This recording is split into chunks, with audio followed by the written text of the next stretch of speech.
All right, guys. Well, you guys will remember I posted a picture on Instagram, if you guys are following me on Instagram, of this 1440 International Combine that lost its wheel. This isn't a picture that I just pull off the internet or anything like that. It's not to clickbait anybody. This actually happened. Let me set the stage for this because we've got a epic combine battle between one of my neighbors and my father-in-law. For those of you guys that don't know, my in-laws do farm. They are probably a good, hour east of me. My operation isn't involved with their operation at all. We don't really, it's basically two separate operations. I don't really have anything to do with them, and they don't really have anything to do with me. It's too far away to share equipment, which an hour to some guys might not sound terrible, but in Pennsylvania, the way the terrain is, I'm west, they're east, and the mountains run north and south. So if you were to get on a tractor and drive to where they are, probably by tractor, you'd be looking at 3-4 hours. So just too far away. It doesn't work out, doesn't make sense, but they farm probably pretty darn close to what I'm farming. It's my father-in-law, his brother, and my father-in-law's nephew. Most of them work away from the farm. There's no cattle. It's just row crops and hay. Basically the same deal I'm doing, just with more people. But anyway, I'm not involved in it. But this was, and the 1440 you saw running at the beginning of the video, that was my father-in-law's. Actually, it was his dad's. This was the dad's machine. So here it is in the field. So my neighbors that were dairy farmers, the dad had just passed away. I guess it was last year, the year before, somewhere in there. They had a 1440 for years, and they were also 4-row wide for years.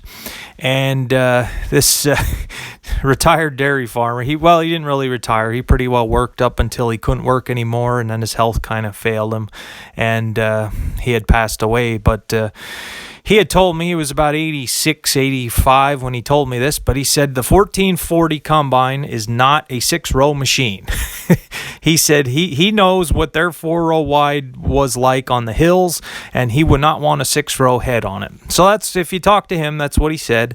And I have to admit, from experience at the farm equipment dealership, just so you guys know, I'm staying neutral. I'm staying out of this because I started a fight between these two guys, my father-in-law and my neighbor, without them talking to each other, basically fighting through me. So anyway, so at the dealership, we had a couple of these 40 series combines come in that the cabs were falling off. The front ends around the feeder house needed steel bracing done.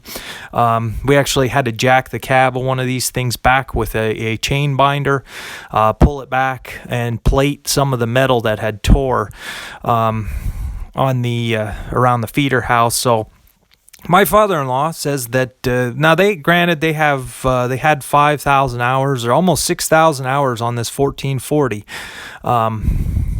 since they had it with a 6-row head on it the whole time. But my father-in-law swears that the 1440 can handle the 6-row head, and it's not a big deal. Now, granted, in their valley, the hills aren't as bad. I don't know.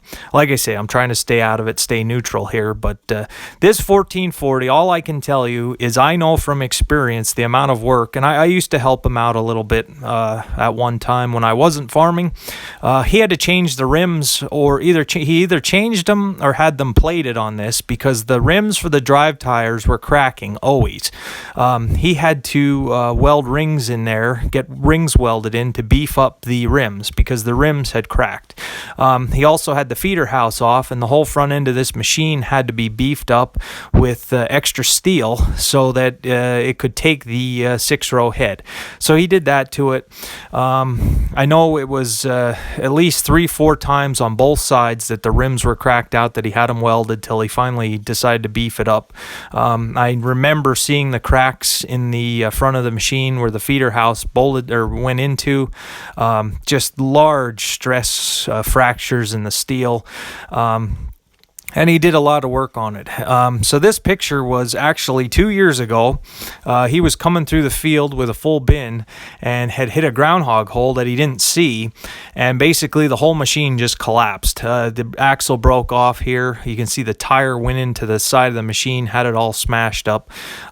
He had fixed it. He had repaired it and everything and had it back that it was functional again. I don't know what they had to spend on it. I'm sure it wasn't cheap, all the fabrication, but they did get it running again. And then he bought a 1666 Case International, which is also what the dairy farmer upgraded to when their 1440. They had decided to go to 6-row narrow, and the 4-row wide was done, and they weren't going to put a 6-row head on their 1440, so they got the 1666, and my father-in-law got one also. So yeah, they had this combine for sale. They asked if, well, I wasn't farming at the time. I didn't really want it just because of, look at the pictures. I've seen what happened to it. So yeah, if you guys in the comments, if there's anybody that watches my channel that has a 1440, granted, I don't know if the hills would make more of a difference. I know on these machines, everybody around here has packs of weights on the back, just because the corn head is pretty darn heavy when you're going down a hill, to have a 6-row head on there. Now my Massey, the Massey 750, I still, as much as I am a fan of International, the Massey 750 will always be a great machine in my opinion. The 750 and the 850. My neighbor has had them, the one that I was up to, he has had those machines since the 70s. I have another neighbor that has had the same one since the 70s that he was still running. I had one, and they do have their problems. They do have their issues. They're not rotor machines. You can't run through corn as nice as you can with a rotor machine. But I'm still looking at the final drives on the front of the 750 and the framework and all the steel that's on those machines. We never had any issues with cracked rims or stress cracks at the front of the machine. We had more of a problem,